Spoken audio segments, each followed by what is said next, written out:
Nang ipaulog tatan iti may isang executive order ni Mayor Alali Concepcion iti iti Palawan La Union seknan pailaang iti guidelines wenno dagiti paganurutan seknan pailaang daytoy man pananglagip iti undas inton na October 20 to 28 itagda mga tawen ijaya ili iti Palawan La Union particular dito iti Palawan Public Cemetery. No sa rin no may basar pailaang daytoy lalaunan iti daytoy executive order number 2021-10-065 series of 2021 dito isot an order prescribing guidelines on the observance of the Undas season and the scheduled visit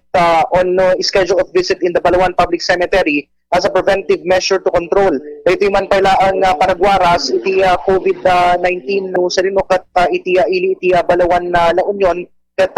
adapay lang daytoy panakai pasidong naman iti na irot nga quarantine classification na iti agdama sud gapo nang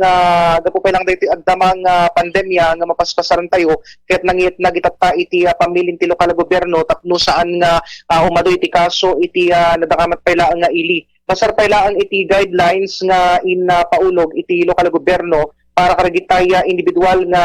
agandat nga bumisita iti Palawan Public Cemetery ket nasken nga iti bisita ket sumurot dalat pa iti prescribed schedule iti panagbisita da iti public cemetery. Siyempre no face mask, no face shield, no entry policy iti may patungpal ayon ti wenno ayon ti ti cemetery pero iti cementerio so ayon ti entrance pa lang iti cementerio ket naingat nga makita ditan no wenno ma-implementar dagitoy paganurutan dagiti visitors wenno bisita ket nasken nga presentar dati valid ID wenno uray man lang daytoy barangay certification wenno clearance kas pamanetnet nga residente da iti nadakamat nga barangay tadagar ti schedule iti barangay nga masurot para karitay ang turong iti cementerio and syempre mai patungpalata dita ti minimum public health standards ken daytoy bilang dagiti bumisita ket malimitaran iti maximum iti 30% iti pala ang venue capacity and dagiti bisitas ket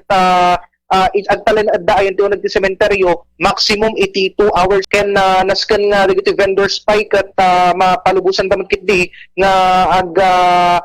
aglako nga only karagitoy man designated areas nga dito kat subject lat pa iti minimum public health standards dagitoy aktibidad ayon ti cementerio ket malimitaran laeng daytoy iti panagangat ti kandila ken panagi daton iti kararag ken sabsabong ken dagitoy panangitugot iti deadly weapons, video wenno karaoke, bands wenno musical performance kanda dumapay nga entertainment gadgets ket sang may palubos sa data ken liquor ban talanad data daytoy nga ma-implementar. So dagitoy nga paganurutan ket nasken nga masurot ken nabalakadan metten iti dagitoy 36 nga barangays nga sumurot na karaytoy man schedule nga naiyat nagparakadakwada ken uray itibiyang iti kapulisan ket na balakadan da seknan payla wenno nay koordinar met lang karit kapulisan dagitoy nasken ngay patungpalda. So ti October 20 ket isu iti batang iti taga Barangay Almeida, Barangay Antonino, Barangay Apatot, Ararampang, Barakbak Este. Damag manipod 1st District ti Probinsya ti La Union, manipod Palawan, Bombo John Martin para sa pambansang radyo ng Pilipinas, consistent number 1 sa La Union, Basta Radio. Bombo!